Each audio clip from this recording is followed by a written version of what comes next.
My whole universe is in a hot damn state. While I calculate the odds, this study sesh might be a date.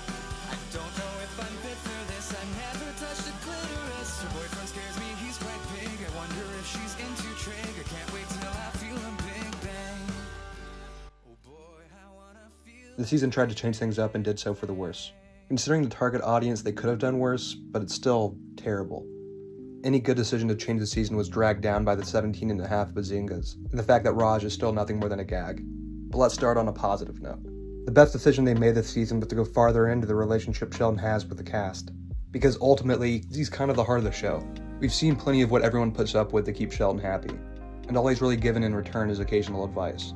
This season has a flashback episode from when Leonard met Sheldon that addresses this directly. Leonard ignores all these red flags because Sheldon saved his life. So somewhere between trusting him and feeling like he owes him.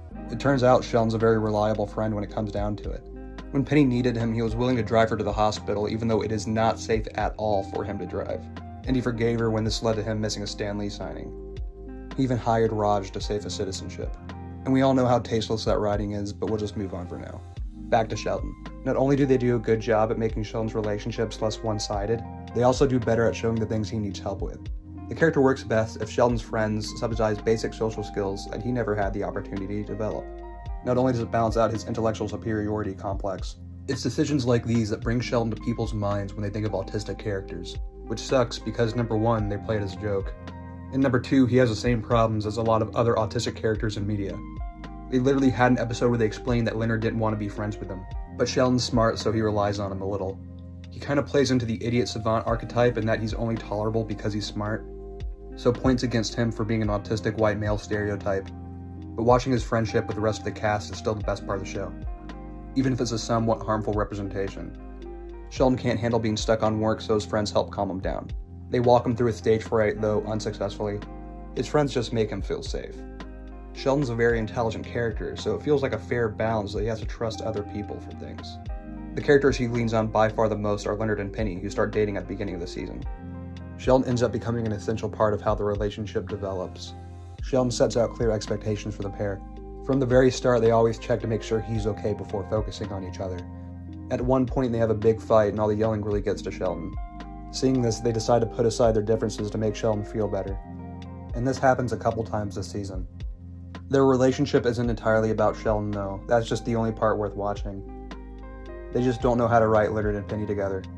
The first episode they have as a couple that's not all about Sheldon is just about how the sex was disappointing, and they just write the problem out of existence at the end. Most of these episodes follow a trend of a concept that could be done well, but isn't here. Like Leonard feels girly for not liking football when they disagree over psychics. The most interesting it gets is when they have to tell Leonard's mom they're dating. The best part of the relationship this season is the breakup, and it's super rushed. Leonard says I love you and Penny breaks up with him.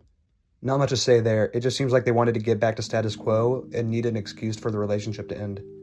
So they're friends again. The writing should feel a little less played out and boring, right? Well, not really. After the breakup, all we get is an episode where they agree to be friends again and one where Penny gets drunk and sleeps with Leonard. So really nothing worth watching there. This season's whole Leonard-Penny romance plot would be a complete waste of time if it weren't for Sheldon.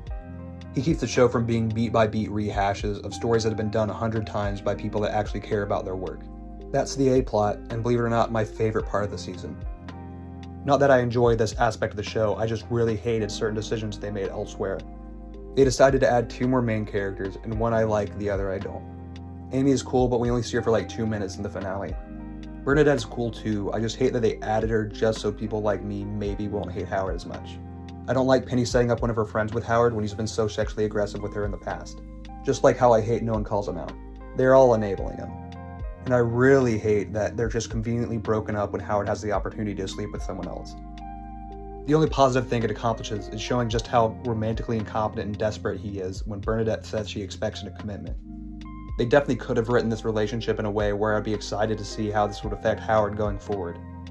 In the context of the season, at best, Howard doesn't deserve Bernadette, and at worst, you're scared for her. I hate it because, in theory, Howard having a woman to bounce off of would scale back some of his worst qualities. I just wish they had actually changed the character at all.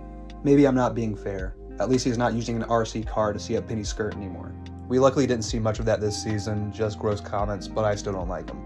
The other Howard stuff focuses on his friendship with Raj, and they just call him gay and make fun of them the whole time. Raj specifically gets a lot of that now that Howard has or has had a girlfriend. Unfortunately, that's all I can really say about Raj. He only really has one episode, and it feels more like Sheldon's the center of it.